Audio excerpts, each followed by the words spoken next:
Alright, welcome back everybody to our third and final video of the night, and I just want to go over very quickly the stop hunt setup. But before we get into that, please remember to like, subscribe, and comment. Your guys' support is really appreciated, and it does help the channel to grow. So we've been talking about trading rejections, which is here, and trading breakouts or breakdowns here, and breakouts this way. So the stop hunt setup fits right into these. So what that is sometimes you'll have your support zones, your resistance zones, and then you'll notice price moves down a bit and then snaps right back in. So this is the stop hunt setup.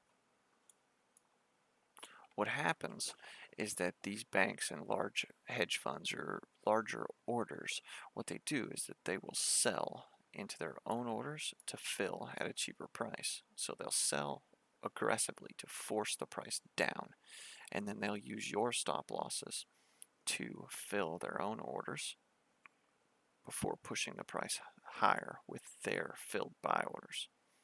So what that looks like on a chart, I've just highlighted a couple here. You notice here that this is a very strong level. It is support here, and then here's testing as resistance. And then here you break out from that level. So as a buyer, where do you put your stop if you're trading this breakout? See, price moves above the level, price retests the level, and then it starts to move higher. So you're in right here. Your stop loss is probably just below this candle. Look what happens. Price moves down, stops all of these people out, and then it moves straight up. So this goes right into the stop hunt. So here's your breakout, retest, and then here's your stop hunt. Stop losses are filled, price moves up. You don't know where these orders are, but you can kind of recognize these patterns in the shape of these V-shaped reversal patterns, right? So there's your V-shaped reversal. You can get right back in on top of that candle, and then you go right back on to make your 2 times risk. Alright, so this is a stop hunt for a breakout, and this is one of my favorite setups to trade in the support and resistance category here, just because they are so, just great. They're fantastic.